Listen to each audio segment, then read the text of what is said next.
Welcome to the Zoom at Noon, Garden State CLE. And our lunchtime learning today deals with something that I don't know anything about. In fact, I know just enough to be dangerous, which deals with PIP coverage in New Jersey. Yikes. And we call it the mysteries of PIP because every time I've gotten into this and someone tries to explain to me, I don't know what they're talking about. And that's bad because I don't know what to say to my clients. I will tell you that the last time I did a lecture involving PIP with Chris Lipari, who will be joining us momentarily, I spent a lot of time talking about it. He raised all kinds of issues in my mind about it. And I was thinking about it that afternoon. I went out for a run. And don't you know, I got run over by a car? Literally got run over by a car while I was thinking about PIP coverage. And then I had to think to myself, gee, I was a jogger. Do I get PIP coverage? What about the guys from out of state? How does the Deemer statute work? All this stuff. Who knows about this stuff? Well, Chris Lipari does.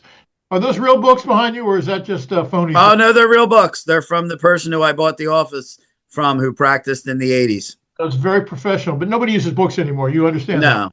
No. All right. Absolutely now, not.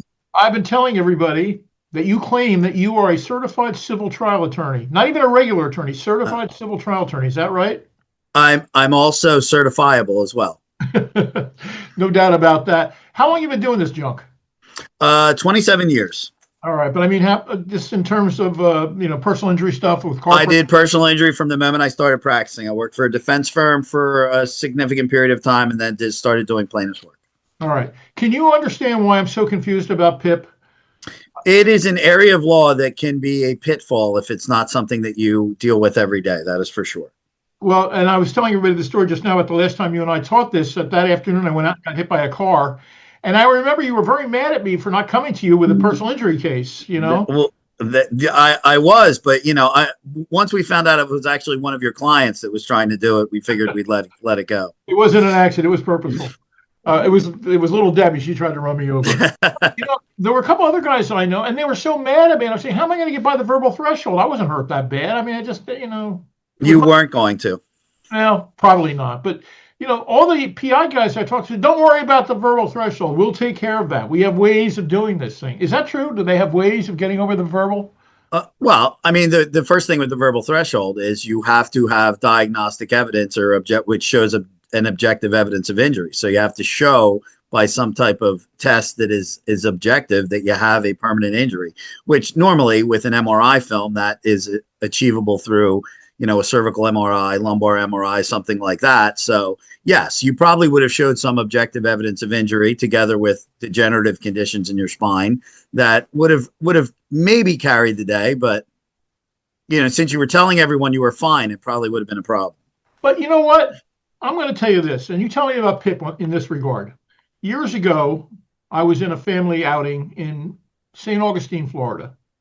And we were supposed to take a street tour of the place, okay? And I had no interest in doing it at all. And to make matters worse, it was supposed to be done on a Segway, all right? And I thought to myself, this is going to end very badly because I weighed a lot more than I was not comfortable doing it, but I wanted to be a good sport. And I got on the Segway and took off. And of course, it was no more than 5 minutes before I fell. And I got hurt bad. My shoulder was fractured and I had all kinds of rips in it and stuff like that. When I came back to civilization, aka New Jersey, I asked a surgeon and he said, "Oh yeah, I can fix it for you, but it's gonna be the most painful surgery you ever had in your life." And I said, forget about it. At my age, I'm not gonna be throwing any more baseballs.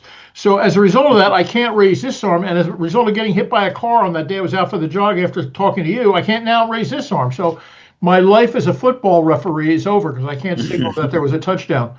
But my question to you is, I don't think I would have qualified for PIP coverage for my accident out of state on the Segway. Is that true? You would not have covered. You would not have been covered for PIP. It would have been considered something motorized, which would have not allowed you to be considered a pedestrian. And that is, we have that noted in discussion point 4.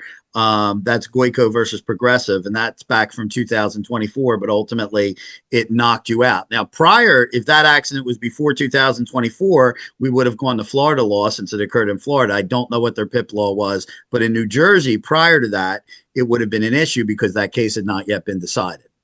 I'll tell you one more that's a big mess that happened to me in real life. Okay, this is why I want to do the CLE today. I have a woman that I'm representing in a criminal case. Okay, she's charged with aggravated assault. She ran a guy over on a bike and hurt him pretty bad. And then she left the scene. Okay. So the guy comes back, and he's a Florida resident with Florida insurance on his car. Okay. But he's on a bicycle when he's riding. So he's claiming all these crazy, therapy and all this stuff that he wants to get reimbursed from my client. And I'm saying to him, I'm thinking to myself, hey, buddy, you get PIP for that. Why does my client have to pay? Well, it turns out what I find out is that in Florida, PIP is $10,000 maximum. What's that all about? But that's not the bad part. So I start talking and I say, what about the Deemer statute? Maybe he gets $250,000 worth of coverage here. And I come to find out that the Deemer statute doesn't apply to pedestrians in New Jersey. Is that true? It does not. Why? That is correct. That's stupid. Why? It's a nuance in the law that I can't explain. I mean, if that person was driving an automobile in New Jersey, the Deemer statute would have applied as long as it was an insurance company that also wrote in the state of New Jersey, and immediately it would have been $250,000 worth of PIP, which would have solved your problem. For some reason, there's an exclusion as to pedestrians. I cannot identify what the reason is, but it exists and it is statutory. So you can't. So unless they revise the statute, case law couldn't even modify it.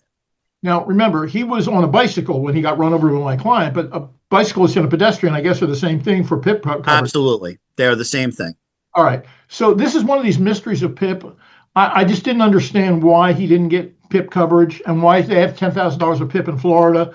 My brother said to me, well, it's because they don't want a lot of lawsuits. But That's how they keep their rates down. I guess that's how they keep their rates down. Everybody who moves to Florida wants to immediately become a Florida resident and get Florida insurance because their rates are so low. Well, that's one more reason to be there. All right, so here we go. Everybody, please follow along with the lesson plan. We're going to try to resolve some of these PIP mysteries, okay, by the one person who says he knows the answer to these mysteries. Although he hasn't helped us out too much about why pedestrians don't get Deemer coverage. There's no answer. Well, the interesting part of that situation would be if that person would have been better to have not been insured, because if he was not insured under New Jersey law, and this is a key aspect for any of your clients who do not have automobile insurance coverage, he would have been entitled to New Jersey PLEGA, which would be the Guarantee Association, because he was an individual injured by a vehicle and ultimately did not have his own auto insurance or any other ability to have insurance. He would be entitled to PLEGA, which would be $250,000 worth of coverage. All right, but let me ask you a question. I have a very dear friend who's Jewish, okay, who recently became a Superior Court judge. But in the old days, he was certified just like you. He used to do the same work you do, okay, just different part of the state. And every time I would say the word PLEGA to him, he would pull out a crucifix and hold it up in front of me, okay? He didn't want anything to do with PLEGA at all, and I never understood why. What's the deal with PLEGA? Why didn't he want? There's two aspects. It's the New Jersey Guarantee Association fund. All of the insurance companies pay into that fund. There's two aspects of PLEGA. The first aspect is PIP. The PIP aspect is very, very good because it provides the maximum coverage for someone injured in a motor vehicle accident who did not have any automobile insurance coverage or any other ability to secure medical coverage as a result of the accident. So they didn't have health insurance, they had nothing. That's the great part of PLEGA. The terrible part of PLEGA is that when someone is completely uninsured and does not, and your client does not have the ability to have insurance, PLEGA will kick in for any personal injury claims, and it will defend those personal injury claims of the tortfeasor. The problem with that is they make you jump through 10 to 12 hoops, and the maximum recovery is $15,000. Now, an interesting point is, I think now since the state has raised the mandatory minimum to $25,000, $50,000 for liability, I think PLEGA will follow with that, which will ultimately mean you may get $25,000 in coverage. But what you have to do that is you have to file suit. You have to ultimately get a judgment against the uninsured person. You then have to assign the judgment to PLEGA, and at that point PLEGA will send you the documents for a release, and they will tender their statutory limit. But is it worth That's the bad part of PLEGA. As a plaintiff's attorney, is it actually worth it to get involved with PLEGA? With the $15,000 cases, I know some firms that do not get involved in those cases. I personally will get involved in them, not because I'm thrilled about doing that case, but it's simply unfair to a person to tell them that you're not going to represent them just because you're going to make $4,500. I don't think that that's appropriate with what we're supposed to do. All right. Well, I just wanted to get that out there because I was never. By the way, you don't have anything to do with the unsatisfied claim and judgment fund, the UCFJ, right? That has nothing to No, do. well, that's really the same thing as PLIGA now. That is what it is. Okay. So they're the same thing, basically. Yes, they are the same entity. Okay. See, I'm learning things today. Well, that's why we're here. All right. Everybody follow along with the lesson plan. Let's take it from the top. I want to do a quick basic review because we may have some lesser experienced attorneys here. So, Chris, I'm going to ask you to start with, it says here, a plaintiff who wishes to make out a case of negligence based upon defendant's driving conduct has to establish four elements, okay? Duty to exercise reasonable care, breach, damages, and damages were approximately caused by the defendant's negligent conduct. Can you talk a little bit about these elements and proving them? Sure. Ultimately, in an automobile accident, it's fairly straightforward. The first thing is going to be that everybody who's driving a vehicle in the state of New Jersey has a duty to exercise good care and caution. For that, that's a breach of that duty would be causing the accident clearly. The damages would be what we just talked about. Many times there's a lawsuit threshold, so you have to prove your damages through objective medical evidence, and then ultimately you need a physician to give an opinion that that objective medical evidence and injuries are causally related to the accident. Is that the same thing as an affidavit of merit? Not an affidavit of merit. It's a certification pursuant to the Automobile Cost Reduction Act, which every complaint that is filed in New Jersey where there's a lawsuit threshold, you must ultimately file a physician certification in accordance with that Automobile Cost Reduction Act, which says that the physician has treated the patient, examined the patient. There's certain objective tests, and he or she renders the opinion that they are causally related to the accident. Yes. How do you go about getting that from the doctor? Usually you just send it to the treating physician. You can send it to anyone. There have been challenges to the certification, but you can send it to a chiropractor and you could send it all the way up to a neurosurgeon. Regardless of the discipline, that is accepted as the certification. That needs to be served within 60 days of the defendant filing an answer. Got it. Many people file it with the complaint. Now, in your notes here, it says in New Jersey, the insured may choose among 3 different types of policies. And can you talk about each one of these? First of all, the standard automobile insurance policy. Can you talk about that for a second? Sure. The standard automobile insurance policy has a $25,000, $50,000 split limit for bodily injury. That includes PIP. Now, PIP can be elected in several ways. And when you talk about the basic policy and the standard policy, it creates the real thing is the modification of the PIP. You are entitled to PIP of up to $250,000, and you can, in many cases, buy extended PIP, which would apply to medical expense benefits, lost wages, essential services, and things like that, as well as death benefits. Income continuation, would that be part of it? Yes, absolutely. Income continuation. Now, interesting about income continuation, you are not eligible for income continuation if you are eligible and you receive state disability benefits. That knocks you out for income continuation. Quick question, just from an ethical standpoint or a practice standpoint. Could you, in good conscience, ever, and I mean ever, recommend to a client that he get less than the $250,000 of PIP? No, I recommend every client they get the $250,000 of PIP. And this is a practice note that we've tried to implement in my practice, and I suggest everyone implement. There is a clause in the insurance, or really on the coverage selection sheet, and many people are tricked by the fact that if they elect to have their health care primary, that they receive 4 to 6% off of their insurance coverage. Really what that means is they receive 4 to 6% off of the PIP coverage, not the total policy coverage. And I tell people the amount of money that it will cost them to have health insurance primary and the aggravation it will cause them to have health insurance primary, it isn't worth it. And more so with health insurance primary, sometimes you need referrals. Sometimes certain doctors aren't approved. With PIP, you don't really deal with that issue. You go to whatever doctor you want to. You don't need a pre-approval with PIP unless it's going to be an MRI or a diagnostic test or surgery, not to go to a doctor. So I always recommend make PIP primary and make it $250,000. And then, so your Blue Cross Blue Shield would be secondary coverage?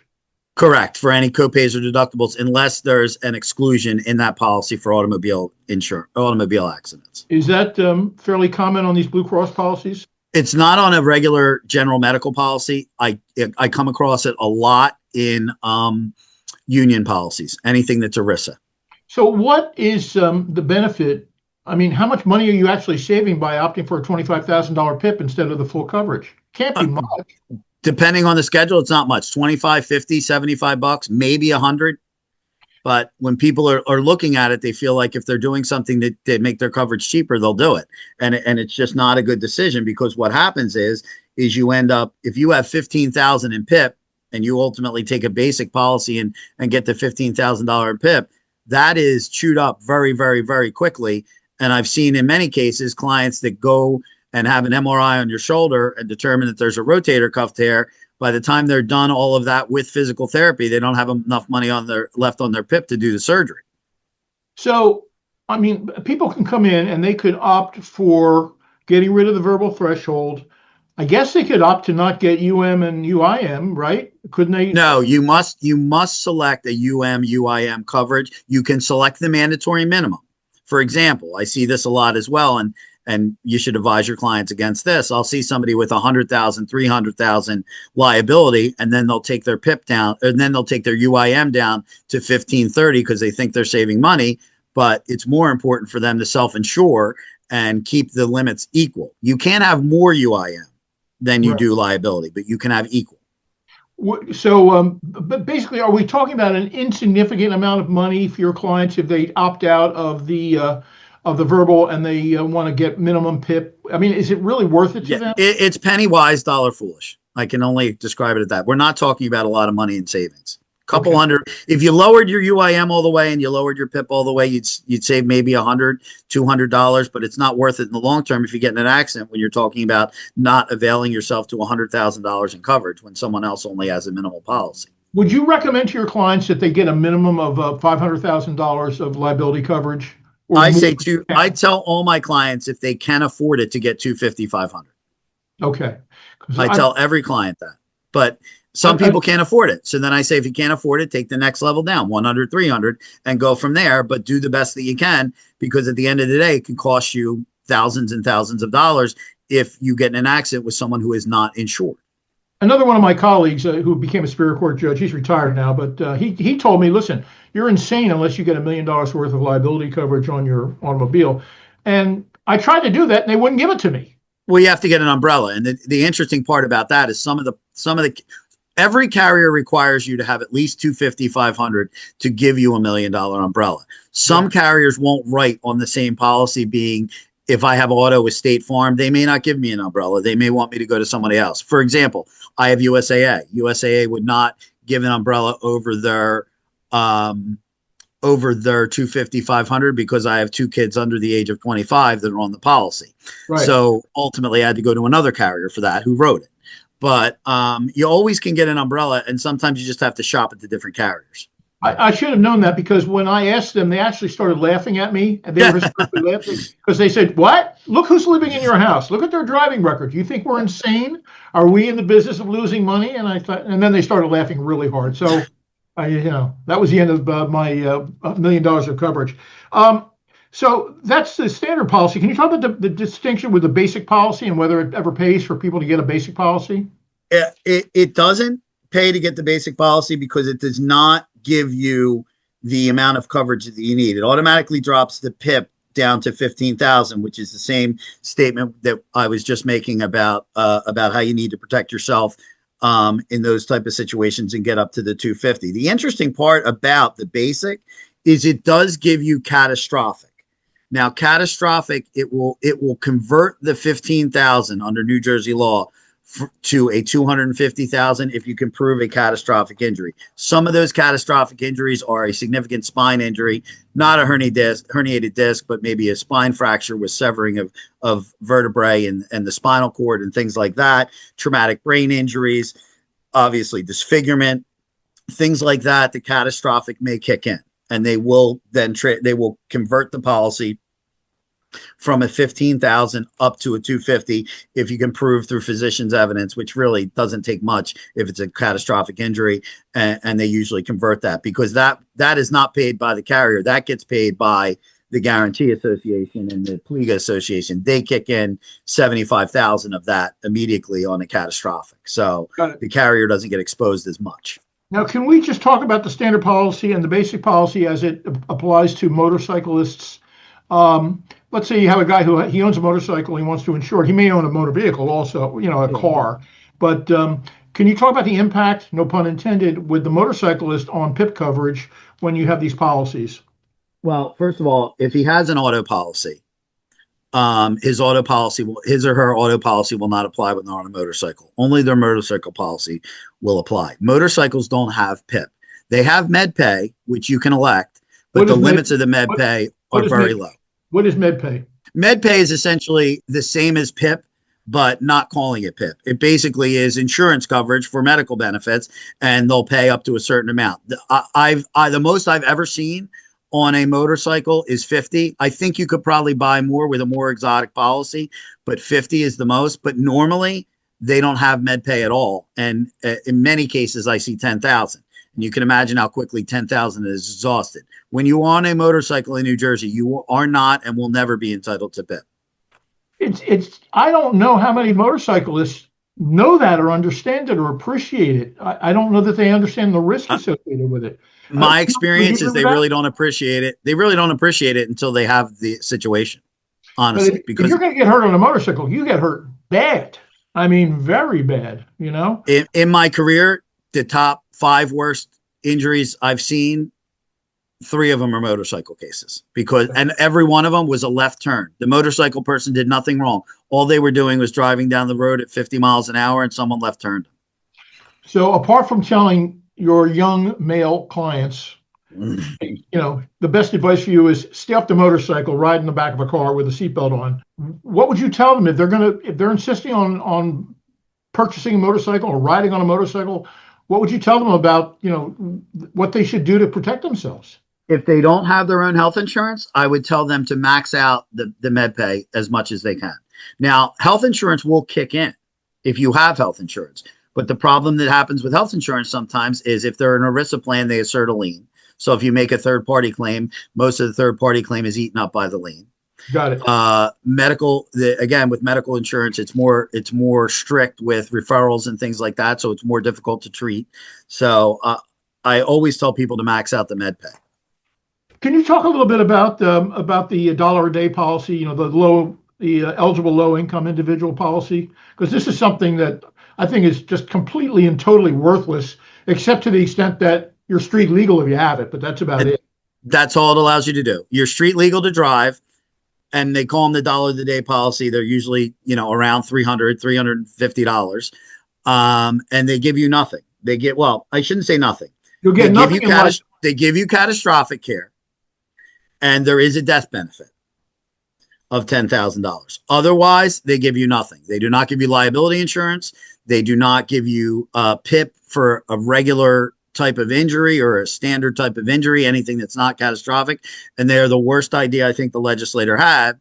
But Bob, as you know from the municipal court side of it, if before they had this election for the $1 a day policy, you'd have 3 or 4 6B2 cases a week.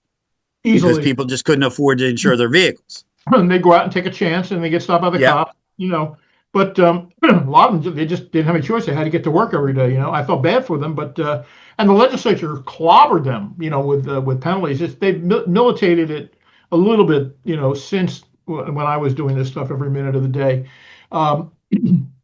What really bothers me, and it's fraud as far as I'm concerned. You see advertisements on television by these insurance companies, like the General. Okay, I think they have Shaquille O'Neal as a spokesman or something like that, and they have mascot and cartoon, and it's all very entertaining and all that stuff. And they're selling these low-income policies, but they don't tell anybody that you're buying nothing. Mm-hmm. All you're buying is a valid insurance card. Okay, I'm just wondering, do you think that that's really a fraud on the public? Well, they put the disclaimer in there when you sign the covered selection sheet, because what you do is you go to the general online, or when you call in and they read you the disclaimer that you really have that there all the things that you don't have coverage for, but you're getting insurance coverage so you can drive a vehicle, and people sign off. The one interesting practice point of this is when you have a case where the other person has $1 a day policy, it is not a UM claim. It's not an uninsured motorist claim under your client's own policy. It's a UIM claim because Underinsured. because they did have insurance. They're just grossly underinsured. So it's just a practice note. If you have to file a lawsuit or file anything against the carrier, you need to make sure you name that claim appropriately. Can you just remind everybody about what the limitations are on the UM and UIM? And because again, this is something that militates in favor of getting the maximum liability coverage you can. But can you talk about that for a second? Sure. The first thing I tell my clients is you need to protect yourself against other people that aren't getting the appropriate insurance. The UIM can be as much of a limit as your liability. For example, if you elect 100, 300, you can have 100, 300 UIM. You can never have more. But I always tell people that it's a key to self-insure. So do the best you can to get that policy equal to whatever you're having your liability policy as. Right. Never take less. Okay. And that's sound advice, I think. People are just, they're penny wise and pound foolish, I think. All right. Can you talk for a moment, just compare and contrast the legislature's scheme here between ACRA versus, no fault coverage? And just talk about the whole system from the 30,000 feet. Sure. Point. If you go back to when you started practicing back in the 70s and 80s, they did not have no fault. Everybody paid their own, or the medical benefits were paid through tortfeasor cases against the insurance carrier for the tortfeasor. There were no MRI films, anything like that, and matters got resolved. Then they decided to create the no-fault system to lower that cost of insurance because of these claims. It ultimately didn't do that, but they did create the ability to have the no-fault system, which is essentially, it doesn't matter who's at fault for the happening of the accident. Your own automobile insurance covers the medical benefits. Now, if you don't have auto insurance, we're going to talk about ways that you have eligibility to PIP in a little bit, but suffice it to say that, obviously if you're injured in an automobile accident, it's no fault. You don't go to the other driver for your medical benefits. You go to your own insurance or any insurance, automobile insurance, you can avail yourself to. In 1999, they changed the No Fault Act and they made it the Automobile Insurance Cost Reduction Act, which made some changes to the lawsuit threshold. It made some changes to PIP. It created the basic policy. It created the minimum PIP and did those things, which is what we have as the law now. Before 1999, all the PIP was 250 and you didn't have to worry about that. People couldn't lower their PIP because it was a mandatory minimum. But now they've changed that and allowed these modifications, which is the status of the law right now. By the way, getting back to motorcycles for a second, I want to imagine the reason that the legislature doesn't require the insurance company to underwrite PIP for motorcyclists, guys, because the risk of catastrophic injury is so great when you're on a motorcycle. And it's just a risk that they really shouldn't have to undertake. Would you agree with that? I agree 100%. That's why they don't do it, because like I said, the worst injuries I've seen are motorcycle accidents. All right.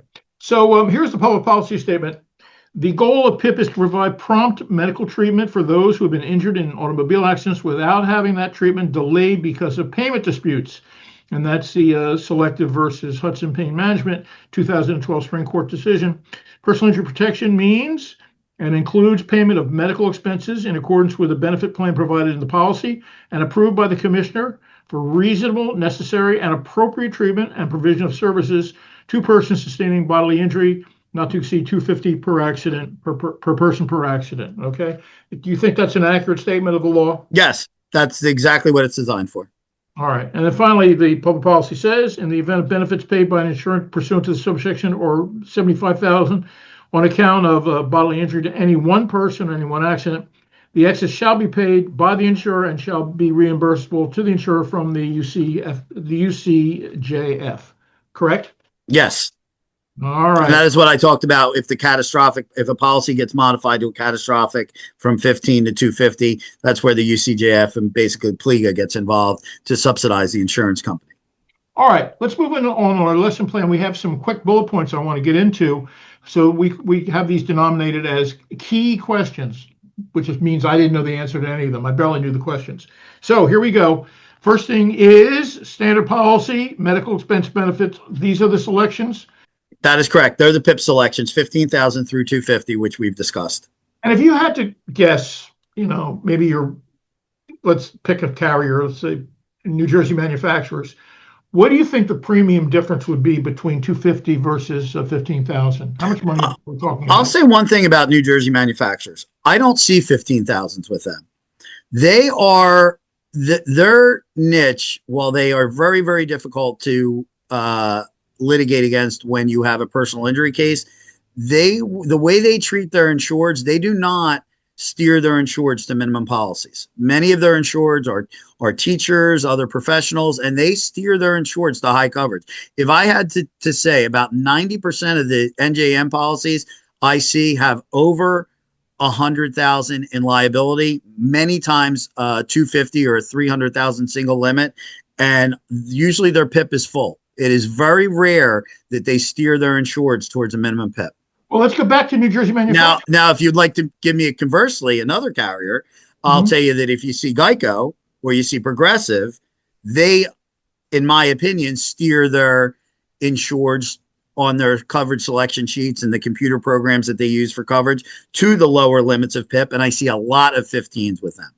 Let me talk about New Jersey manufacturers for a second. Do you think that, and this is a good message for the plaintiffs bar out there, do you think they're doing that because they want to send a message to the plaintiffs bar? Oh, 100%. We're going to try every single case regardless of merit, and we don't care how long it takes and if we lose. 100%. But I will say this. The cases that they try generally are cases that should be tried to a certain extent and would have been tried back in the Allstate days when they were trying everything, because they're marginal verbal threshold cases. That's what they try. Marginal verbal threshold cases. You will very rarely, in my experience, see NJM trying a case where there's a surgery because they have a higher risk. But does that militate in favor or against you accepting a case from a client who's insured by NJM? From my standpoint, we would accept the case and then evaluate it after a year. We're a small firm. It's myself, my partner, and associate. So we are more selective. Now, I can tell you other no pun intended. No pun intended. Yes. No. I had to get that. But the other, I got the short joke. Thanks. The other, for other firms, just, like larger firms, larger firms in the area, I'd say Stark and Stark or DJD or some of those big firms, they take them and they try them. And they I don't think it's the deterrent for at the end of the day by NJM. I think they want to believe it's a deterrent, but I don't think it's a deterrent. There's a flip side to this coin that I wanted to talk to you about. And this doesn't come from me. It comes from my brother. He's a defense attorney in Florida. And one of his main adversaries there is Morgan & Morgan, which had become a national firm, okay, from advertising.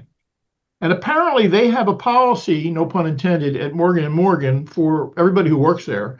And the policy is you will try 2 cases a year, regardless. Even if it's a stone cold loser, even if you're going to get no cause, we don't care. You're going to try at least two cases a year. And the reason for that is, number one, it's going to keep your trial skills sharp. And number two, we want to send a message to these insurance carriers that we will try these cases. Mm-hmm. What do you think about that? I think that's a great idea. And I think more so in the past, they would look at firms and see whether they would have the wherewithal to try cases, and they would make judgments based upon what firm it was. I think now, though, we're in a bean counter analysis with the insurance companies, and they just do a cost analysis as to how many of these cases they will win, how much it will cost them, how much it would cost them to pay them. And I think actuaries are setting in place the policies of these carriers to try cases. But I agree that you need to let them know that you will try a case for 2 reasons, even if it's just because maybe they're going to lowball you because they don't think you will try a case. That, right, I think is more of a significant issue. I've found from bitter experience dealing with Progressive. You know why they call it Progressive, by the way? I found out because every month my premium was higher, but and that's true. But and it should have been given the people that were being under the policy. But I mean, do you actually approach the cases differently when you see Geico or Progressive or Selective or something like that, as opposed to New Jersey manufacturers? No, I don't think we approach the litigation aspect or the pre-litigation aspect any differently. I think that's the same. I think where we take it a little different is with Geico and Progressive, you're seeing these small policies. And if they're not going to tender small policies, once you get proof of injury, you file suit much quicker Okay. because Now, you want to get your case moved when they have a 25 policy on the other side. I guess it's the personality of the insurance company that you're dealing with, and you might be dealing with the same adjusters all the time too, and they know you and you know them. I'm just wondering, sometimes they may be gathering up or just kind of estimating how much money do you have in reserve to throw at this case, because sometimes you can run into a lot of money, prepping these things for Sure. trial. Sure, but if you're doing this type of work and you have that concern, honestly, Judge Nugent taught me this many years ago. If you're doing plaintiff's personal injury work or plaintiff's medical malpractice and you don't have that reserve to commit the amount of money, you need to reconsider what you're doing because it's just not it's not a good situation for anyone. All right. Well, you have to be liquid basically, or have a really good line of credit, I would imagine. Correct. Correct. That is absolutely correct. It also helps to not get no cost. That's a very important. That look, and I can tell you, I know firms that have $1-2 million lines of credit. I mean, that's not we're like I said, a small firm, so we wouldn't have that. But there's bigger firms that have lines of credit. I can imagine Morgan and Morgan's line of credit is probably 10 million. Oh, maybe even more. They're doing nationally. You mentioned this a few moments ago, but I wanted to talk about these catastrophic injuries that, notwithstanding the $15,000 limit, you can still get up to $250 for spinal cord and brain, right? Correct. And PIP also is going to pay for, and you have this, so medical, income continuation, essential services, funeral, and survivor. Can you talk about the last three, essential, funeral, and survivor? Okay. Funeral benefits are just as they're described. If ultimately you have an accident in which your client or the decedent ultimately passes, you're entitled to funeral expense benefits. Usually they're $9,000-$10,000. That the survivor benefits aspect is along the same lines as the funeral expense benefits. That's not anything additional. The essential services. Who's entitled to those benefits, though? Who? The beneficiaries of the estate. Okay. Beneficiaries of the estate. The essential services benefits are very interesting because essential services are, as a perfect example, if you have a client who has a surgery and requires being in a wheelchair for a period of 4 months and cannot do anything around their home, has to have meals brought to their home, has to have cleaning services with their home, as long as they have receipts for those type of items, that is something that can be ultimately reimbursed under the essential services benefits. There's several levels of essential services benefits. Most people take the basic amount, which is not a lot. Off the top of my head, I think it's under 10,000, but they can also get extended benefits for essential services, also extended benefits for income continuation, which is a good thing if they're not in a situation where if they're self-employed and they're not in a situation where they could ever get disability benefits through the state. That's a good thing to have extended income continuation, which will carry it over a longer period of time.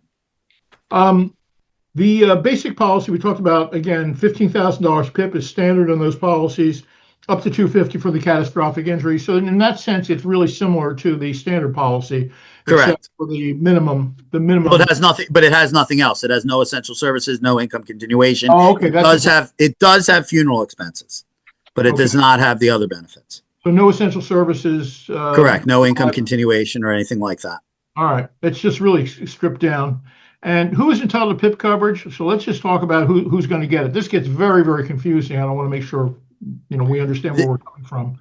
It's all statutory too. So named insured, that's easy. And then that's he or she is the person who actually purchased the policy. Resident relatives, family members residing in the insured's household. Okay. Now, can you talk about that a little bit? Because sure. This not necessarily be blood relatives, right?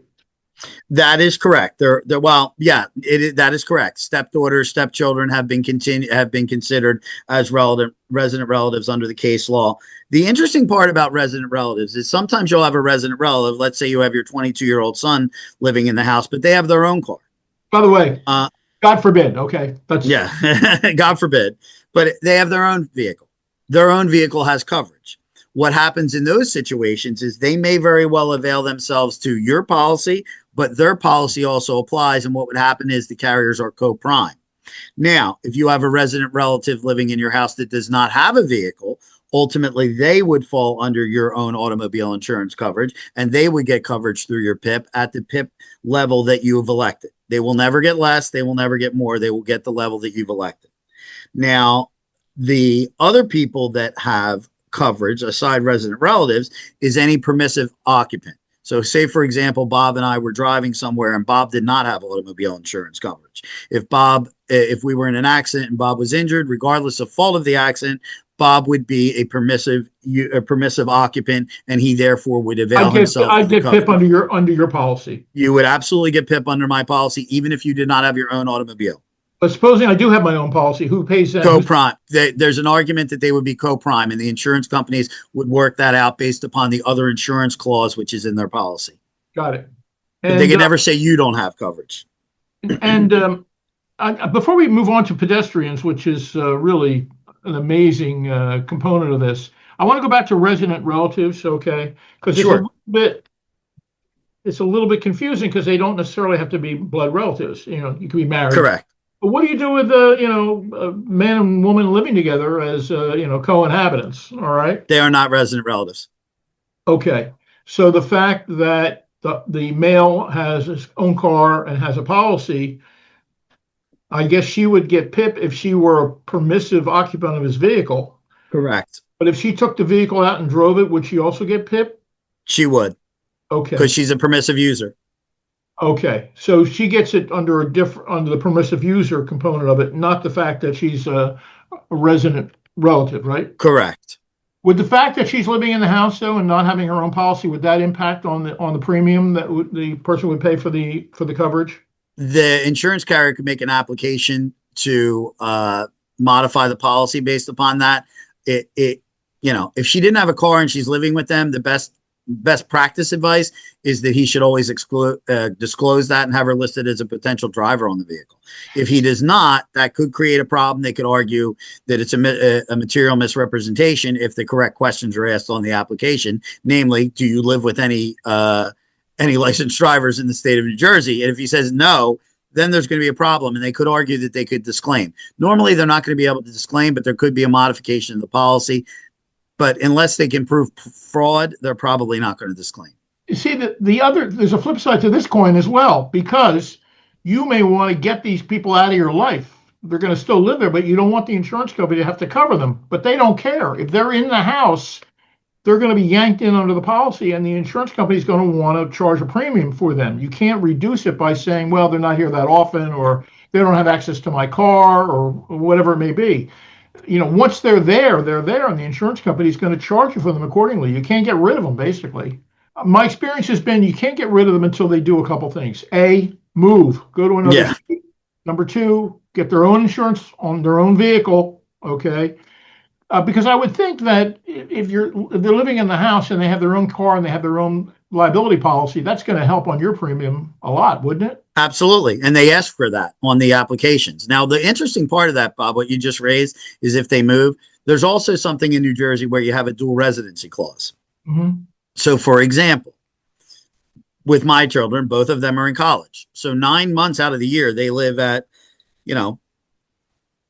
my smart one went to Florida because she knew that the weather up here, she didn't want to stay up here. And my son is in Montclair. So they're living there and my son has his car there 9 months out of the year, but his car is principally garaged and he is considered a resident of my home. So he has a dual residency theoretically, and he would get coverage under my PIP. He doesn't have to live there all year. He just has to have resident qualifications for my home. Right. What about your daughter who moved to Florida? Does she get her own license down there and she's out of She is not, because she's not going to become a resident because it doesn't pay to make her a resident unless she's going to stay there. But she would obviously, for example, if she had an accident in Florida, I don't know if they couldn't revert her policy to a Florida policy. So she would have a New Jersey policy, New Jersey coverage under the dual residency that she's a resident relative of me and on the policy. Got it. Now, let's talk about pedestrians. And this is much more difficult than it looks, okay? Because we've already discussed today the regular person walking down the street who gets hit by a car, that's a pedestrian.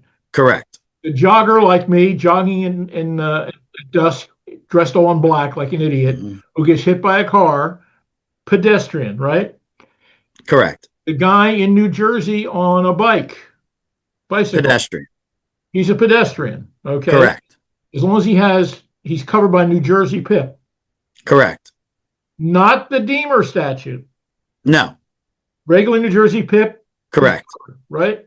Correct. So bicycles are great. What are the other devices that you could be riding on that may have some assistance in terms of the locomotion, so to speak, that's going to render you a non-pedestrian?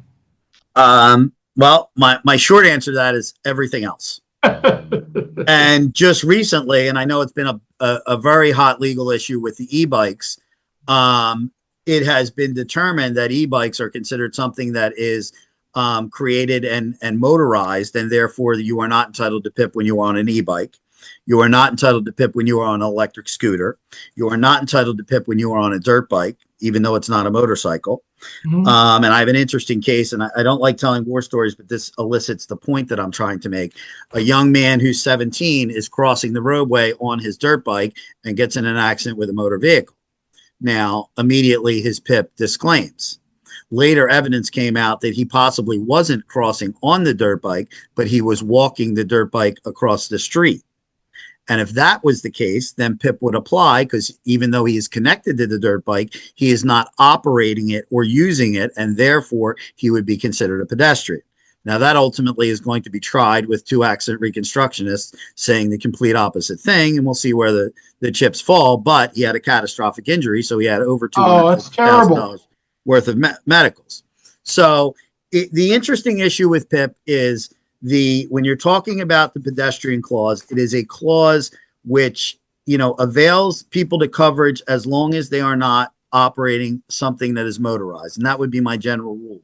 The other interesting part with pedestrians, and these are considered pedestrians, are people that are entering or exiting a motor vehicle. You are because you are connected with the motor vehicle, you are then entitled to coverage. So, for example, I had a case recently where a gas, she was getting gas at a gas station, and the nozzle started to malfunction and overflow. She got out of her car to yell to the attendant, and at that point, the gas ignited, and she was burned. Now, some people may think, oh, that's a fire, turn it into your health insurance because you were outside the car. She was exiting the motor vehicle in connection with something that was going on in the motor vehicle, and therefore she is entitled to PIP. That goes as far as if you have a client who steps out of their car and slips on black ice. If their car door is still open and they are still considered exiting the vehicle, they are entitled to PIP. It is not medical insurance. It would be PIP because they are alighting from the vehicle. And that's the key word in the statute is alighting. Okay. Correct. Flip it on its side, though. Now, what happens if the injury happens when they're loading things into the car? They've got shopping bags and things like that they're putting in the trunk. Absolutely. They are covered. And this is very broad. This is the one aspect of the PIP statute that is very, very broad.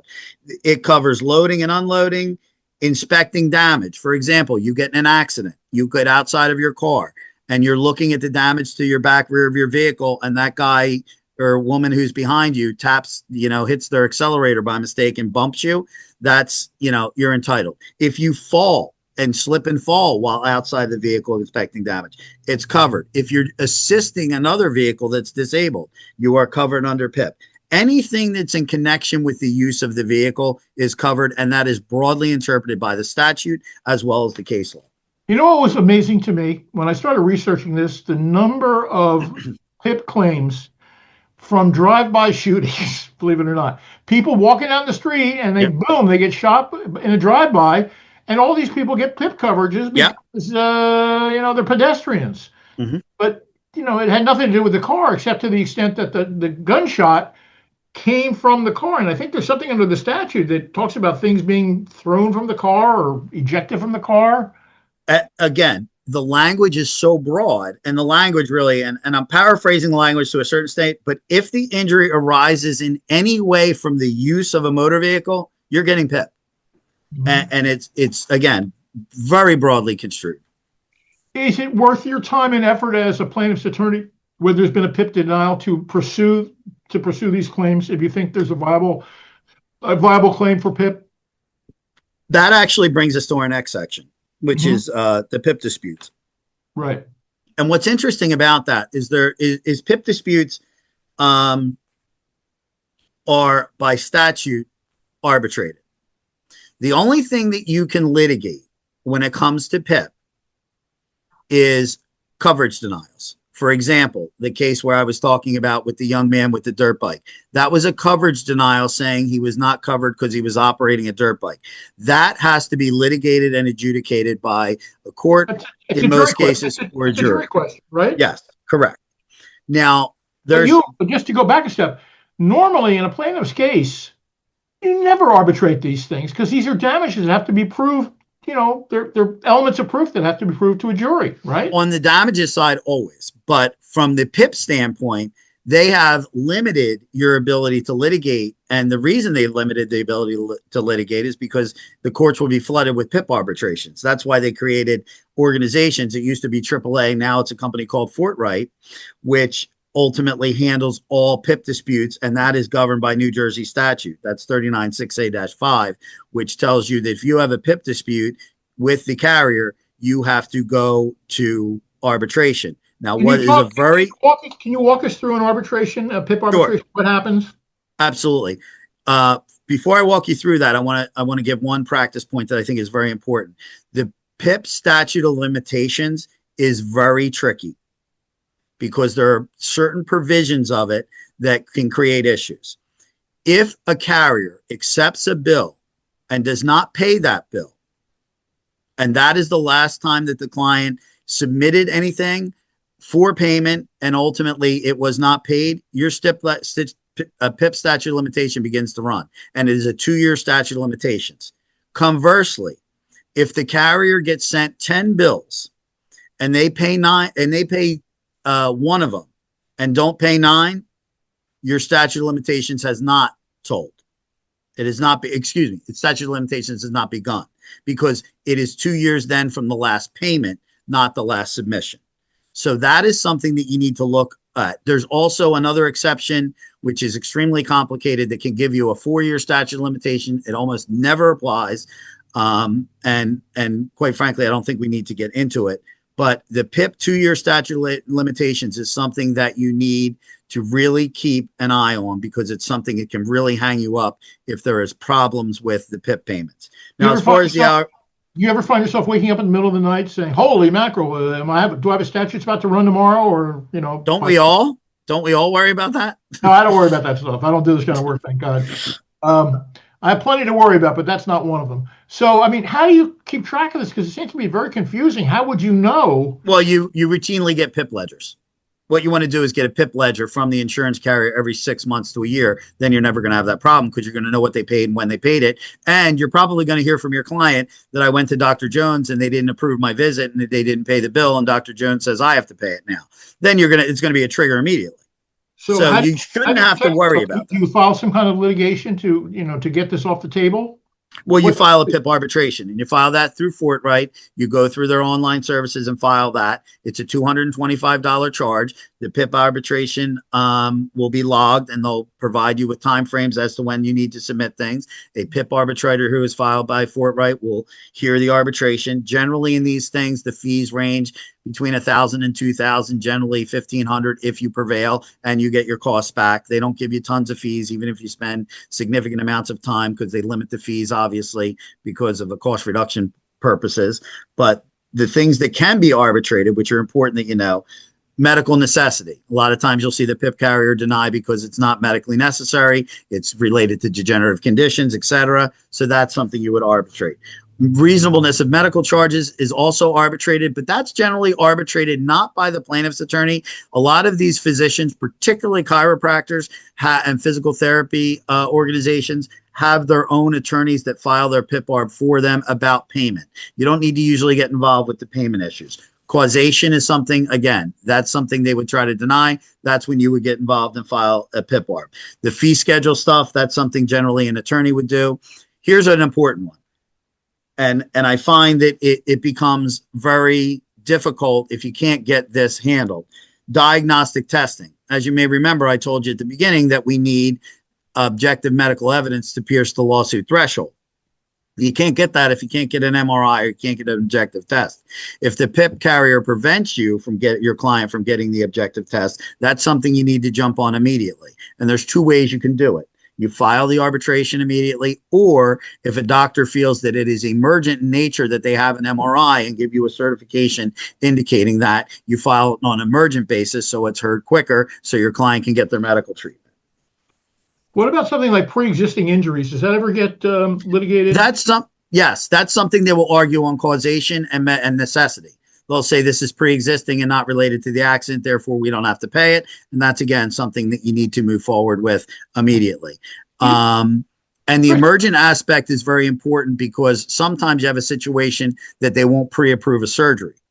And if the physician will say, look, Mrs. Jones needs a cervical discectomy infusion and she risks paralysis if she doesn't have it, that's something you file on an emergent basis in conjunction with the physician who will give you the report necessary to get that done. Chris, I'm going to go back a step. Can you just walk us through, as a practical matter, what you do when you arbitrate one of these things with forthright? That's my first question. And my second question is, these fees are so minuscule.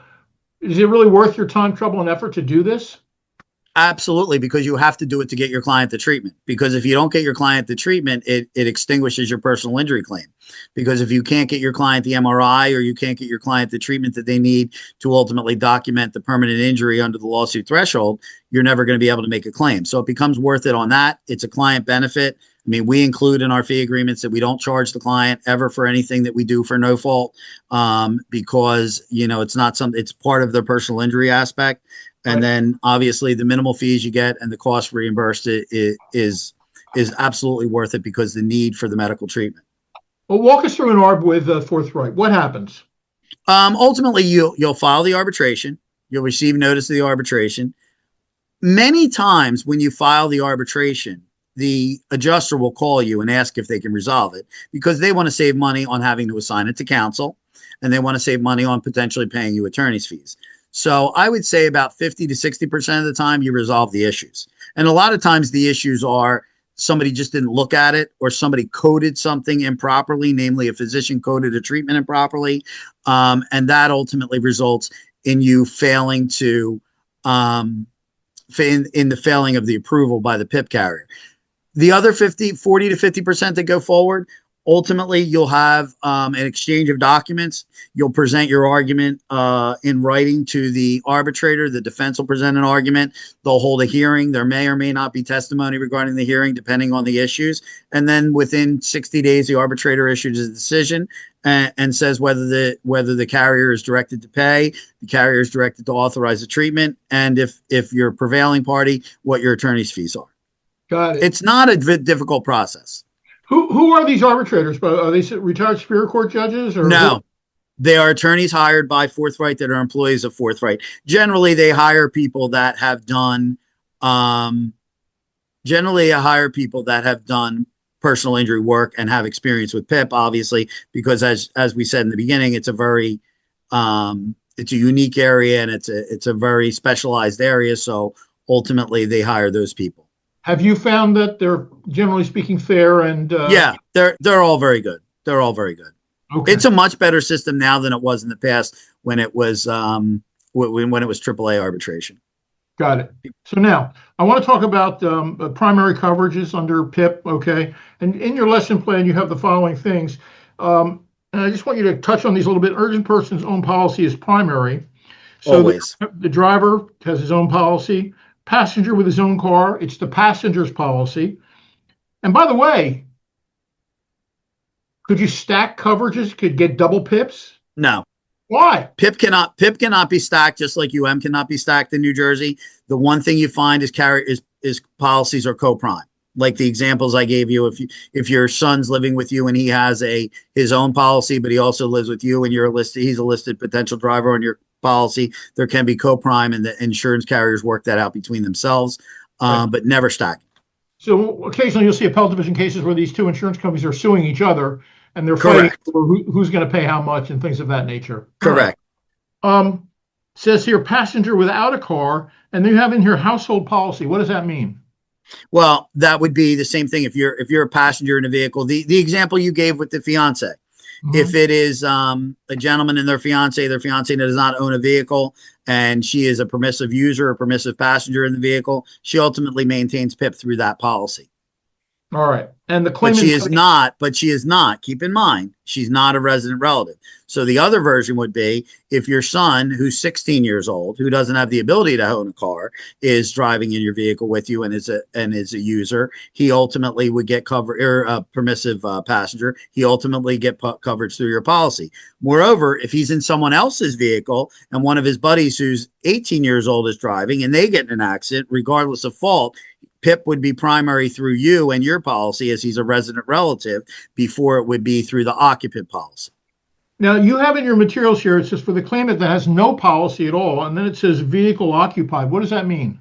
If that's the example I just gave you. If someone does not have insurance at all, but they are in a vehicle, they get the coverage through the vehicle. PIP follows, it's just a general rule of primacy is this. Household policy, number one. No household policy. Number two, go to the policy of the vehicle. Number three, no household policy and no policy on the vehicle and no policy of insurance for the person who's injured. You go to PLEGA, and that gives you the $250,000. What happens just in terms of coverages? Let's say that you've exhausted the 250, but you also have Blue Cross. Okay. So I would imagine PIP pays the first 250 on some horrible injury, and then Blue Cross will pick up the balance. Is that the way it works? That's correct. Unless there's a specific automobile exclusion under one of the policies, and you generally only find them, and it's rare in ERISA policies. Yeah, I'm going to come back to ERISA, but I want to talk to you about liens. I mean, is PIP subject to, let's say, Social Security, I guess what they call Medicare liens and things like that? Well, the only way there'd ever be a Medicare lien is if there is not PIP given, because Medicare won't pay if there's automobile insurance. Right. Now, what happens sometimes, and this is an interesting issue that many times gets arbitrated, is let's say they deny coverage. And the reason they deny coverage is because they feel that it's not causally related to the accident and and they're not paying. If a person has Medicare or Medicaid, they can then avail themselves to coverage through Medicare and Medicaid. What you do as a practitioner at that point is you immediately file for a PIP arbitration and you argue that it is causally related and medically necessary. And therefore, PIP has to satisfy the Medicare lien or the Medicaid lien, because if not, that's a detriment to your client because it comes out of their settlement proceeds in the claim to the tortfeasor. Right. Is that something that's fairly common? I would say that happens, 1 or 2 out of 10 cases. Medicare is tough. Usually the Medicare will battle with the PIP carrier asking why they're not paying, because, obviously they want to pay. They're the last payer, and they can never Medicare or Medicaid, just as a notice. If your client ever elects health insurance and their health insurance is an ERISA plan, Medicare or Medicaid, the policy is automatically reformed to $250,000 because those policies cannot ever be primary in an automobile accident. Well, let me just ask you a question. And coming out of you have this in the lesson plan. It says policyholders may elect a health primary coverage, meaning health insurance pays the first, and then PIP acts as secondary coverage. Okay, correct. What does that mean? For example, if you have health insurance, and ultimately you have health insurance coverage and you elect health insurance, which again, I strongly recommend against, but your health insurance doesn't pay for something, doesn't cover something. You can then submit that to PIP for coverage as it being secondary and it being causally related to the accident. Is there any advantage apart from a lower premium for an insured, going? None whatsoever. None. This is a very foolish selection to do. You should tell your clients never to do it. The 250 PIP is excellent coverage, and it is less. There's less limitations. Okay. And the other part about it is you get a forum to resolve your disputes. A lot of cases with your own medical insurance, they give you the appeals process, which gets you nowhere. At least with PIP, you have an arbitration, which is based upon statute, where they have to resolve the claims. How quickly, by the way, can you get into Forthright for your arbitration? It depends how they're running. Honestly, it's 6 months, 8 months. But if you file emergent, that's where I say file emergent if it's something that you can get the physician to certify it's emergent, because then you're getting in there within 60 days. Got it. Can you talk a little bit about the so-called follow the family rule in PIP? What does that mean? That's basically the provision which we've talked about. You always go to your household policy. That is the first thing that you go to. You go to the policy that you own, or you go to the household policy where you live. That is the first primary aspect of coverage.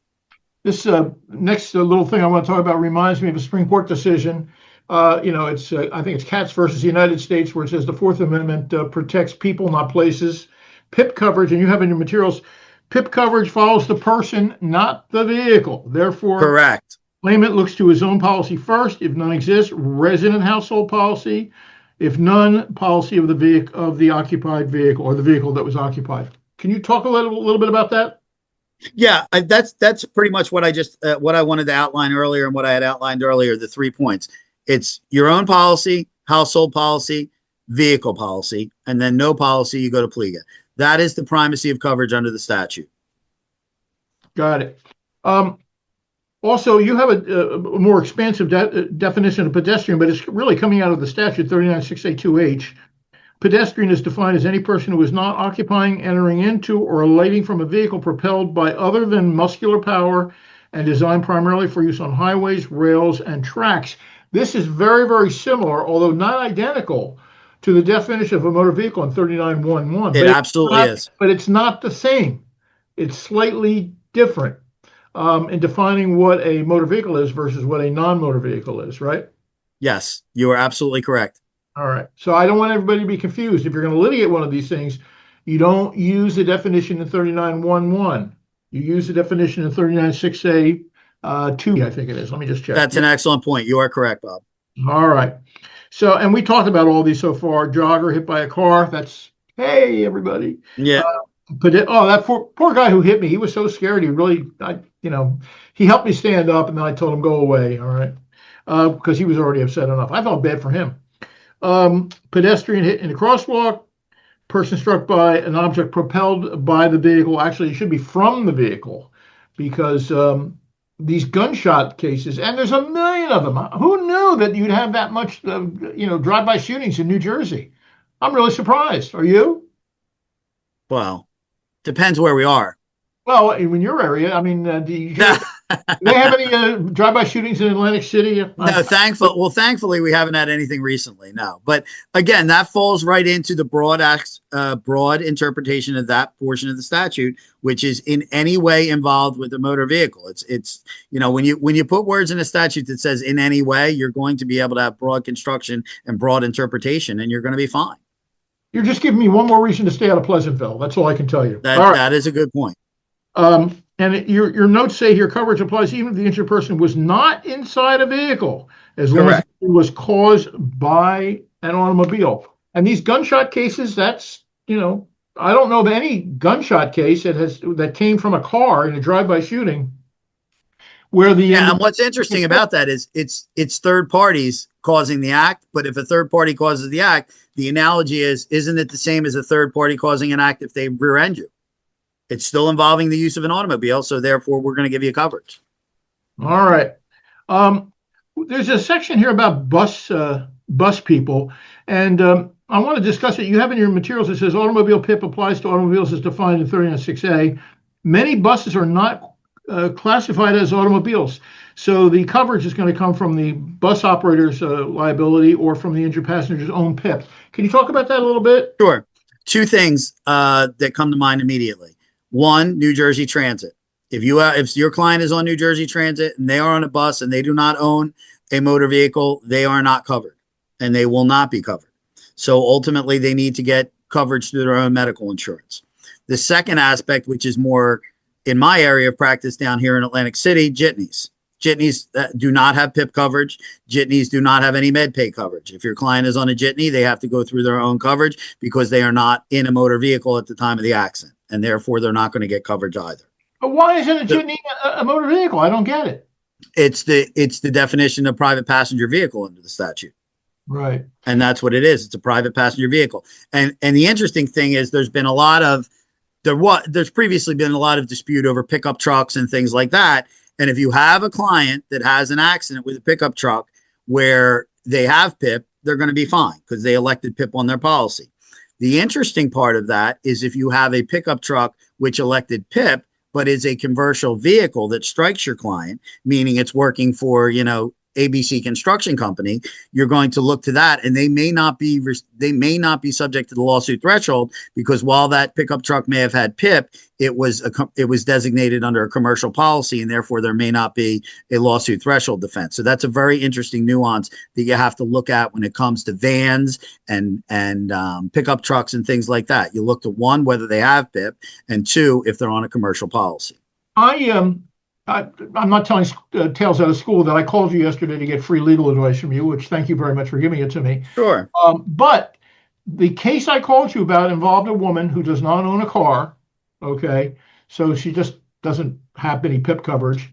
She's on a bus, not a jitney, but something analogous to that, and gets, dare I say it, clobbered. Mm-hmm. Gets hurt bad. Okay. Neck, soft tissue, brain stuff, not catastrophic, but I mean, it affected her. Okay. And she's 75 years old, and I suspect that her medicals were probably paid through by Medicaid, Medicare, whatever it is. And now she's got a suit against the carrier, mm-hmm. but there's no liability here. Liability's not an issue here. It's really going to be damages. But I want you to talk for a moment about the liens that she's going to have to deal with, once there's been some kind of a settlement. I mean, the U.S. government's going to want to come back for their money, aren't they? Yes, there's two aspects to that. If she had Medicare, there will be obviously a Medicare lien. Right. Medicare is a better payer than Medicaid on fee schedule level.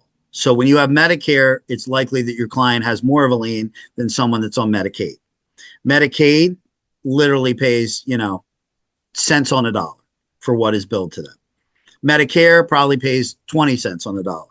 I see surgeries that are billed by the physician, for $40,000, $50,000, and Medicare pays 10, Medicaid pays 6, something to that effect. So the lien will be lower, but if there's significant medical treatment, like for example, I had a brain injury case where the client's Medicare lien was, over $100,000 because there was a significant amount of treatment. And the one thing you do have to note, and the one thing that under PIP that can quickly exhaust the policy, and you need to note this if your client is hospitalized, if they are at a level 1 trauma hospital, that is the only exception of the fee schedule with PIP, and they pay dollar for dollar. So you can have your client in a level 1 trauma with a brain injury in ICU for a week, and his PIP, he or she's PIP is going to be exhausted because the level 1 is the highest paying level under the medical fee schedule for PIP. And that's another thing practice-wise with PIP that you may want to think about. And we've seen just recently in noticing it, a physician may send you a bill after your client is done treating. And the physician's bill may say, I billed PIP, $8,000, but PIP only paid me $4,000. I want a $4,000 balance from the client. That is an absolute no-no. Do not ever pay that. Do not ever compromise it because you should not ever pay it. The most that a person can be responsible for if they have a 250 PIP is approximately $1,200 for the PIP copay and deductible, which is $250 and then a 20% copay up to $5,000. Do not ever, once the doctor elects to accept the PIP, they have elected to what is, as we see on many bills, an automobile insurance adjustment or an insurance adjustment, which should be through the billing program that the physician has. Do not ever let your client ultimately pay any of that. The other thing is, if, for example, PIP is denied, but a client still elects to treat, do not let the physician, chiropractor, whomever bill you $150 a visit, when if they were accepting PIP, they would be getting $42 a visit. So you need to look at the New Jersey fee schedule for your region. Region number 1, North Jersey, region number 2, Central Jersey, region number 3, South Jersey, and then apply that PIP fee schedule to the bill so your client is paying what they should have paid. The last thing I will tell you with the PIP is if a doctor, let's say a doctor has a $5,000 bill and they say, you know what, Chris, we're going to PIP arbitrate this. Tell your client we're handling it. We're going to file the PIP arbitration. As a medical provider, they're permitted to do that, and they lose the PIP arbitration. They cannot bill your client, Right. Because it has been deemed it has been legally deemed not causally related to the accident. They cannot collect. So there are things that you need to look out for. Well, I was going to ask you, how actively do you get involved in trying to compromise medical bills with these crazy doctors that are involved in these cases?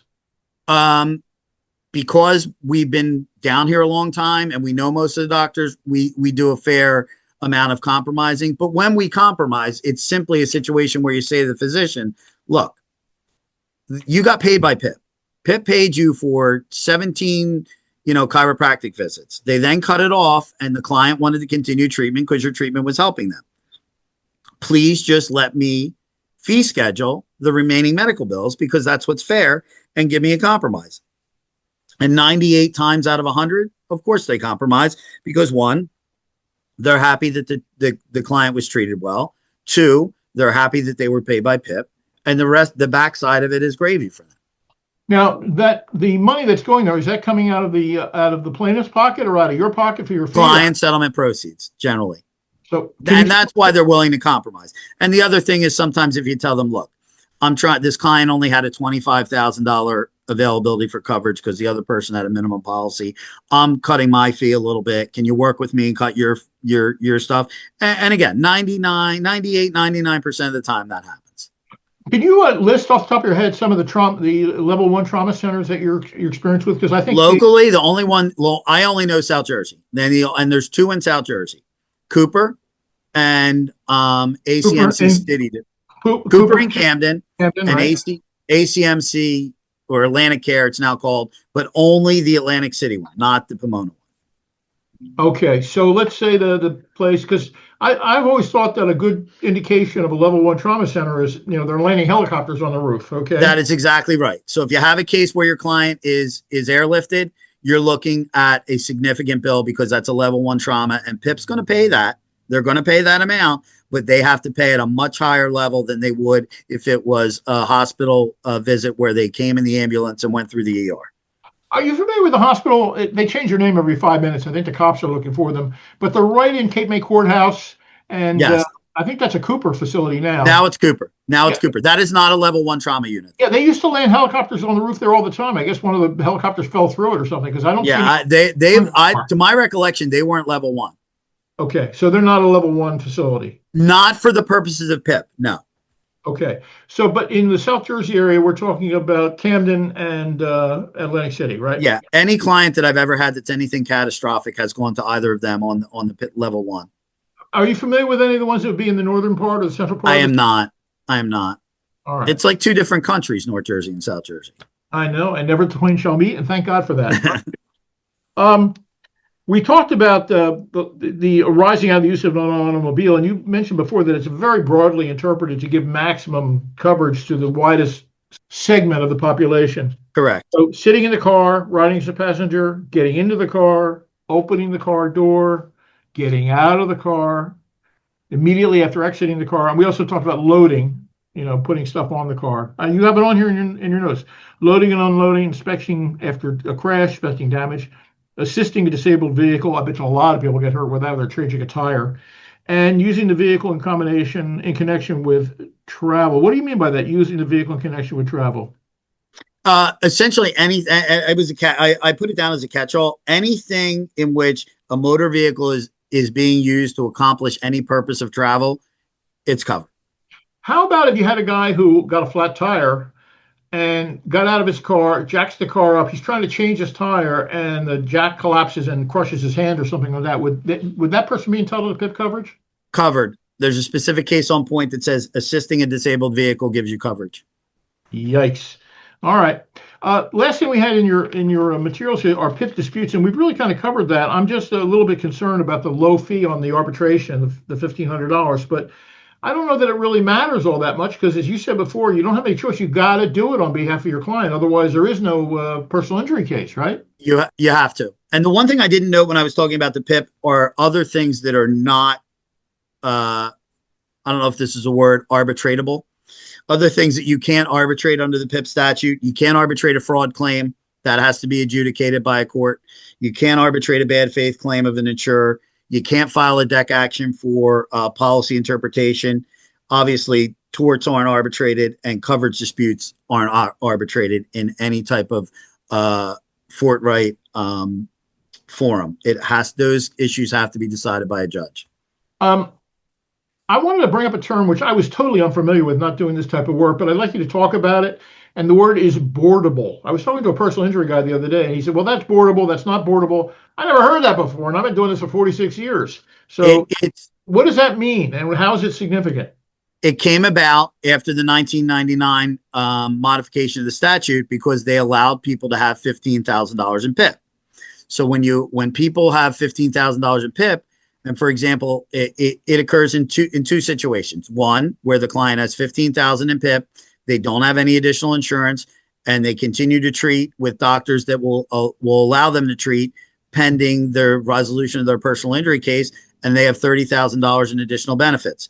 They can be asserted as part of an economic claim in a personal injury lawsuit. The case was Haynes, and Haynes originally, the appellate division, messed it up, in my opinion, and said that you could not board those costs. Then the Supreme Court straightened it out and said, look, if we're going to allow people to elect $15,000, we have to allow them to recover if their PIP is exhausted. The other portion where it counts, and you can put it what's called on the board. And what we mean on the board is when we go to trial, and ultimately there's 3 questions on the jury verdict sheet. Forget liability. Question number 1, did the plaintiff sustain a personal injury, a permanent injury causally related to this accident? Yes or no? If they check yes. Next line, what's your amount of pain of suffering? They answer that. Next line, what's your economic damages? Now, during the trial, I would present economic damages through sometimes a physician, more so a nurse case manager expert that says this person has reasonable and necessary medical bills of this. They are appropriately billed under New Jersey law, and they are causally related to the accident. Say that's $30,000. That goes, quote, on the board, meaning I can present it to a jury. The second way I can present medicals to a jury is, say our client, and I just had this recently, a client needed a shoulder surgery. Well, he needs a shoulder surgery. His PIP's exhausted, and he has no other ability to insurance. Therefore, the amount of the surgery, you go to a nurse case manager and you say, Dr. So-and-so has said that this person needs an arthroscopic repair where he's going to do a debridement, a repair of the rotator cuff, and a repair of the bicep tendon. How much does this cost under New Jersey law fee schedule? That expert provides you an opinion. You tell the jury, and that line item on the jury verdict sheet is future medical benefits. But keep in mind, the only way you get those future medical benefits in is if you have a physician saying it is causally related to the accident and medically necessary. And the judge gets to make that call, right? I mean, that's generally, and usually, unless you're dealing with difficult people or not really attorneys, but if you're dealing with a difficult carrier, they'll say, "Okay, Chris, we know there's 30,000 in outstanding meds here. We'll stick to that number. We don't have to waste a half a day calling experts on it because we know what the result's going to be." The future medicals, that's a little different. You usually need to call an expert on that. But this all stuff, though, I just want to make sure this is going to be, past and future medical bills that are beyond PIP. Correct. PIP is, off the table. Yeah. You have to look at NJSA 396A-12A. That governs whether you can put it on the board or not. And it's paid or payable by PIP. Meaning if it was paid by PIP already, you can't put it on the board. If it's payable by PIP, meaning if it was denied by PIP and you're arbitrating it and that arbitration is pending, you can't put that on the board. That's something because you have an expectation that you may get paid. And if you don't get paid, if you don't win in PIP, the doctor can't charge you. So that's what it is, and that's what you look at. But that's coming up a lot more now because I'm seeing a lot more of these $15,000 policies. And you can get these reports, and I always say it's worth it to do it because you're putting a number on the board, which generally scares insurance companies because they worry that that creates a baseline for a jury. If the jury feels that someone was injured and there's 30,000 on the board, they may give 30,000 plus another 30 for personal injury, and that creates a fear for the carrier. So you get these reports for $1,500, to $2,500, and it's well worth it for ultimately presenting the case and getting the maximum recovery. What about other types of insurance, like secondary insurance and things of that nature? Is that stuff boardable, or if there's a possibility it's going to be paid by some other carrier? Only if it's a lien. For example, if you have a Medicare lien, you get the same type of expert that says these medical bills are causally related to the accident and billed reasonably and are necessary or reasonably billed and appropriate under New Jersey law. You need to get that on. You need to present that lien on the at trial because you're required to reimburse it. So that needs to go on the board as well. So that's something you would do. Next thing, if it's an ERISA lien, you have to do the same thing for ERISA liens. Now, how do you work in, let's say workers' comp insurance or, life insurance? I mean, how does that play in? Does that go on the board or not? Life insurance wouldn't apply. It would sometimes, it doesn't apply, but workers' comp is an interesting issue. Because under New Jersey law, under the workers' compensation statute, you have to reimburse 2/3 of whatever the workers' compensation carrier paid. But you only can board temporary disability benefits that the workers' compensation carrier paid and medical benefits that the workers' compensation carrier paid. You cannot board permanency awards. So many times, give you a perfect example, I was negotiating a case yesterday. They had a $30,000 medical and temp lien. They had paid the gentleman $8,000 in lost wages when he was out, and they paid $22,000 in his medical benefits. I am putting on the board $30,000. He's going to get a permanency award in the near future after speaking with his comp attorney of another $30,000. I can't board that. So now when we're talking about resolution, it makes things difficult because I'm still paying back the workers' compensation carrier $40,000 on a $60,000 lien, but I'm only boarding $30,000. So that creates an issue with resolution. That's why I always strongly recommend that you resolve the personal injury case before the workers' compensation case because you avoid that issue. Sometimes it's impossible because you won't get to a trial for 5 years. But, that's the interplay between those two things. Not to confuse people, because there is an issue that comes up in Fourth Amendment law called the collateral source rule, which has nothing to do with what I'm going to talk to you about, because there's a collateral source rule, again, which has nothing to do with the Fourth Amendment, dealing with personal injury law, and it's statutory. I think it's 2A 1597, because it's the same as careless driving. That's how I remember it. But I guess the whole purpose of that is to prevent double recoveries. Can you talk a little bit about collateral source? Yes, that's the exact example with workers' comp. You're going to be awarded a permanency award in workers' compensation of $30,000. You can't now recover $30,000 for permanency in a bodily injury case without reimbursing the workers' compensation carrier. That is the reason for the workers' compensation reimbursement, because it derives from the collateral source rule. You can't make any double recovery.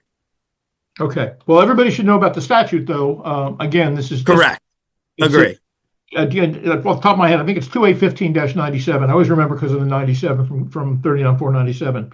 Now, please, I'm going to apologize to you in advance. I do not want to give you nightmares tonight, but I'm going to talk about something now that's very, very troubling to you, and that is the Employee Retirement Income Security Act, federal law in Title 29. Okay.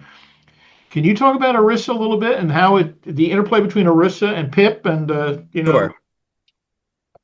Like I indicated by the way, earlier. Assume that nobody understands what ERISA is. Can you explain? Okay. ERISA is a government-funded / self-funded insurance policy that you generally only see with unions. For example, Local 54, which is the casino workers union, the Teamsters union, the Carpenters union, the laborers union, the iron workers union. All of the unions have ERISA plans. And that should be a key if your client is a union employee or a spouse of a union employee who is receiving benefits. ERISA plans, while certainly are good benefits for the employee, creates significant issues in personal injury litigations, particularly automobile litigations, where you have a situation where someone, just keep in mind, ERISA can never be primary under federal law. So if your client elected medical first on their PIP and they have an ERISA plan, you immediately write to the carrier saying this is an ERISA plan. You get the plan documents from the ERISA people and you send them to the carrier, and immediately the policy will be reformed. However, if your client has a low PIP or a significant injury and PIP's exhausted, you're then going to go to Local 54 or any ERISA plan that you have. That ERISA plan that you have then creates a lien. The problem with their lien is twofold. One, they refuse to compromise. Two, it is a dollar for dollar reimbursement. Not like workers' comp, where they count the 1/3 for the attorney's fees. It's dollar for dollar for the client. And it makes it very difficult to resolve cases when that happens. The other thing you need to do is you need to put that ERISA lien on the board, and you have to hire that same type of expert we were talking about to say that these bills are reasonable, necessary, and causally related to the accident. So you can put that on the board so you can get a line item on the jury verdict sheet for reimbursement of ERISA. But they are extremely difficult. By the way, I had a dinner with a colleague last night, and he was telling me he is personally a defendant in a case that he was involved in. He was driving a car, he fell asleep behind the wheel, crashed, and a young woman who was seated in the back seat of his car died as a result of the crash. She was just a mentally a slow person. She just didn't have normal intelligence. Okay. It's just how she was born. That's the way she's been all her life. So I don't know that she had any earning capacity. And there was an issue about the adequacy of the seat belts. Apparently, seat belts in the front of the car, like now, they're designed so that if you get in a crash, they lock so you can't be thrown out of the car. But in this particular vehicle, that didn't apply in the rear seat belts. They didn't lock that way, for some reason. I don't know why.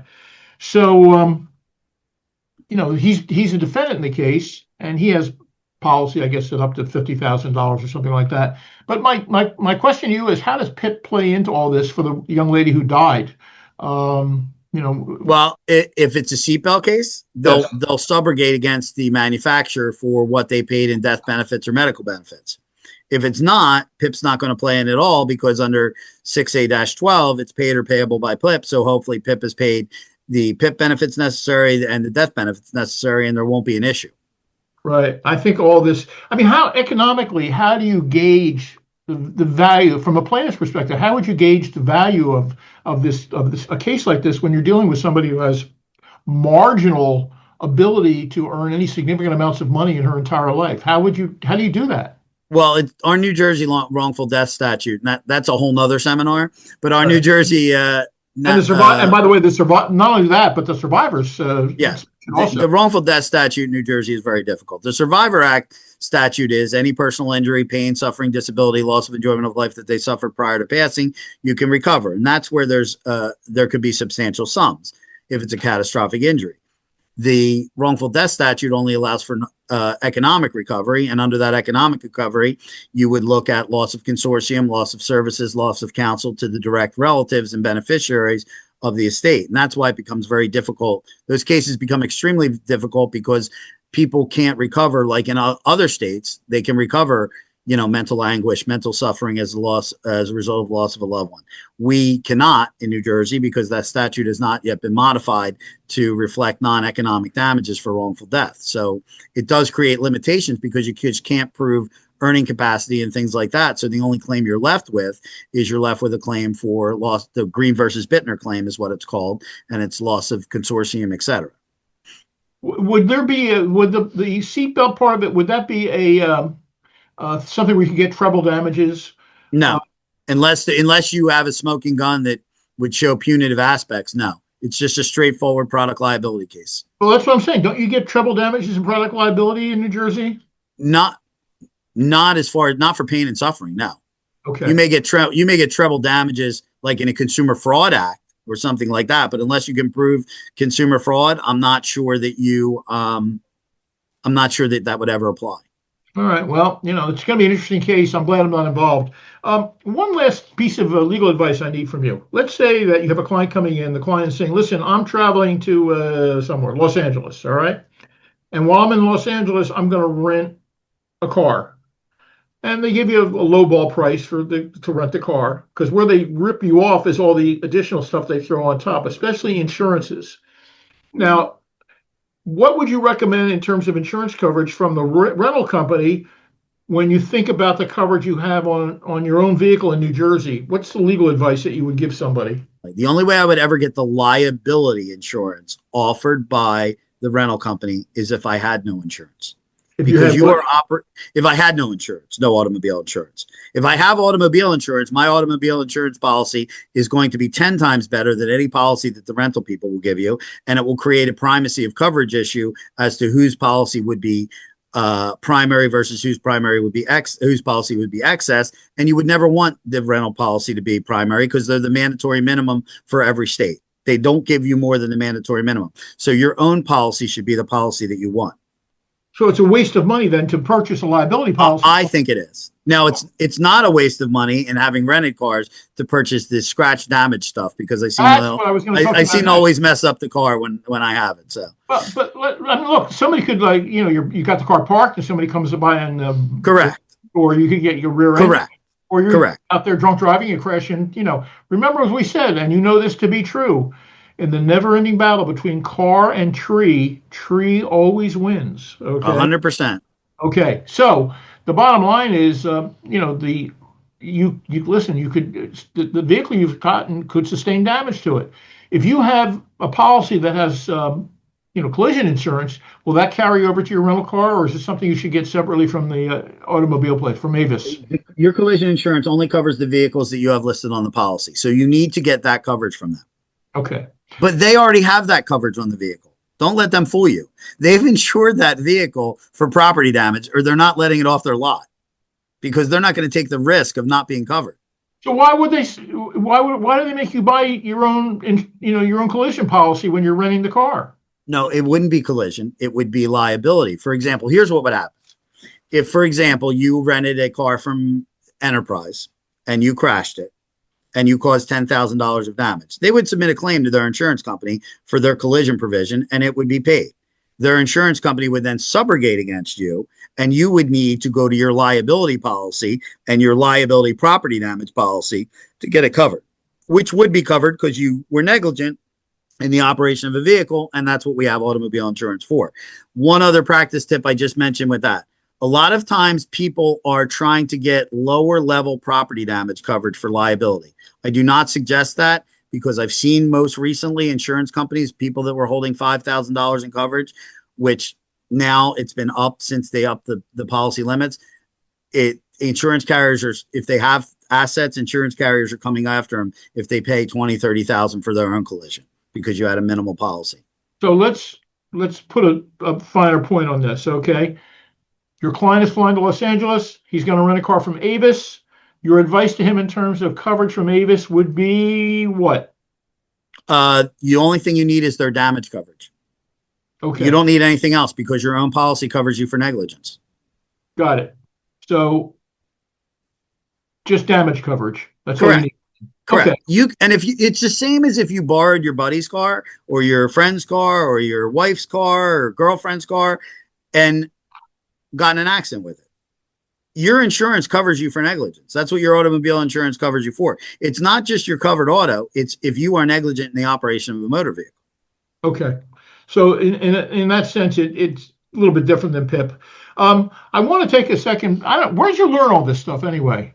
Is this from doing it every day for 25 years? Experience. Sounds like a very sad experience. You learn from all your mistakes. You learn from that. Well, as long as it didn't cost you too much money to make these mistakes. Thanks everybody for joining us on the Lunchtime Learning, Garden State CLE. Chris, thank you so much for participating. Thank you, Bob. Thanks for having me. I hope we get to see all you guys next week. Thanks everybody. Thank you.